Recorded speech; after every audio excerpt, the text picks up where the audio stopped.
Você já parou para pensar se a gente conhece de verdade os nossos heróis e vilões favoritos? Então se prepara, porque hoje a gente vai mergulhar em umas teorias que, olha, podem virar o seu mundo de cabeça para baixo. Vamos juntos descobrir os segredos que estão escondidos bem debaixo do nosso nariz. Pensa comigo por um instante. E se o grande herói da história não fosse tão bonzinho assim? E se o vilão, aquele que a gente ama odiar, tivesse um motivo muito bom para fazer tudo o que faz? É exatamente essa pulga que eu quero colocar atrás da sua orelha hoje. Ok, vamos começar com os dois pés na porta. Aquela linha que separa o bem e o mal, esquece. Ela é muito mais borrada do que a gente imagina. E para provar o meu ponto, a gente vai começar com uma lenda, um ícone, que talvez não seja bem quem a gente pensa. E olha, essa ideia não veio do nada não, ela nasceu lá nos fóruns na internet, com a galera que vive e respira esse universo e analisa cada pixel. A teoria é simples, mas é chocante. E se o verdadeiro vilão da história do Super Mario for o próprio Mario? Então, vamos lá.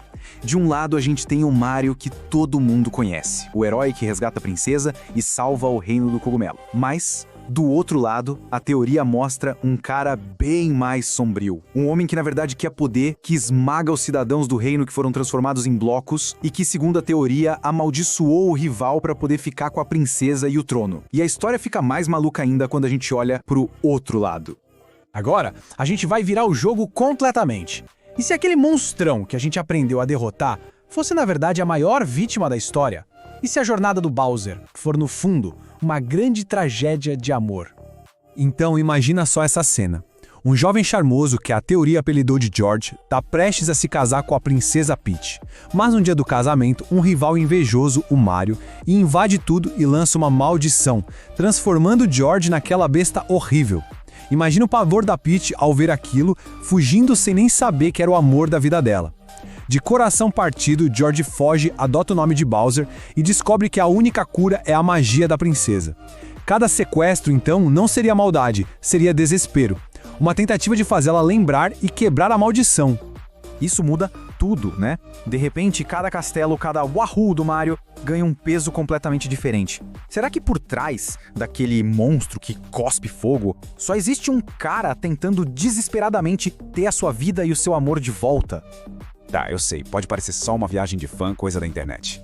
Mas e se eu te dissesse que, às vezes, essas teorias malucas se tornam realidade?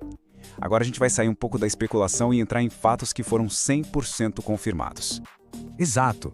E o melhor exemplo disso? A galera de Dragon Ball. Eles são, tipo, videntes. Os fãs previam umas reviravoltas na história anos, eu disse anos, antes dos criadores fazerem acontecer de verdade. Cara, é impressionante o nível de acerto deles. Eles teorizaram que o vilão Goku Black era, na verdade, o Zamasu de outra realidade, e acertaram em cheio. Eles disseram que a fusão Potara não era pra sempre, pra mortais, confirmado. Até a ideia de que o poder Super Saiyajin vem de uma células S foi algo que a comunidade criou e que o próprio Akira Toriyama validou depois. Isso prova que os fãs às vezes conhecem o universo melhor que ninguém. E aqui vem a bomba. O próprio criador Akira Toriyama falou com todas as letras. O Goku não é aquele herói que luta pela justiça que a gente sempre viu. Ele é basicamente um viciado em adrenalina que só quer lutar com gente forte. Salvar o mundo? Ah, isso é só um bônus. E falando em figuras heróicas com segredos? Olha, se achar que o Goku não é bem um herói, já mexeu com a sua cabeça, se prepara, porque agora a gente vai repensar a saga Harry Potter inteira. E se o maior protetor do menino que sobreviveu fosse, na verdade, o seu maior manipulador? Essa teoria é sinistra. Pensa comigo. Dumbledore sabia da profecia e cuidou da proteção dos Potter. Mas por que ele deixou eles confiarem no Pedro Pettigrew, que era o elo mais fraco e óbvio traidor? A teoria diz que isso não foi um erro, foi um passo calculado. A morte dos pais do Harry ativaria uma magia de proteção ancestral nele. E ao mandar o Harry para os Dursleys, Dumbledore garantiu que ele teria uma infância difícil, moldando ele para se tornar a arma perfeita, pronta para se sacrificar na hora certa contra o Voldemort. E aí fica a pergunta, Dumbledore foi um gênio que teve que fazer escolhas terríveis por um bem maior? Ou ele foi um jogador frio que usou a vida das pessoas como peças num tabuleiro de xadrez? A linha que separa os dois é bem fininha. Ok, a gente já questionou heróis, já questionou mentores. Isso leva a gente a uma pergunta ainda maior. E se a própria realidade que a gente vive também tiver um segredo? E se tudo isso aqui não for real? Essa frase icônica de Matrix abre a porta para uma das ideias filosóficas mais alucinantes que existem. A de que o nosso mundo, a nossa vida, pode não ser a realidade original. O filósofo chamado Nick Bostrom criou uma coisa chamada argumento da simulação. A lógica é mais ou menos a seguinte: se uma civilização ficar avançada o suficiente, ela provavelmente vai querer criar simulações super realistas dos seus antepassados. Como existiriam bilhões de simulações para cada universo real, a chance estatística da gente estar no universo original é quase zero. E aí o Bostrom joga na mesa 3 opções. E olha, pelo menos uma delas tem que ser verdade. 1.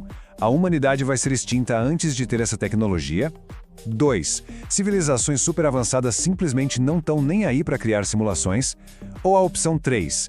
Nós estamos, quase com certeza, vivendo dentro de um computador agora mesmo. Bizarro, né?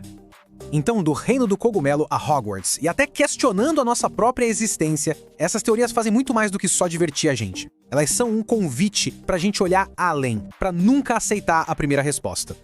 E no fim das contas, acho que é por isso que a gente adora essas teorias, né? As histórias que a gente ama são como um espelho da gente. E investigar essas rachaduras é um jeito de entender não só esses mundos de ficção, mas o nosso próprio mundo também.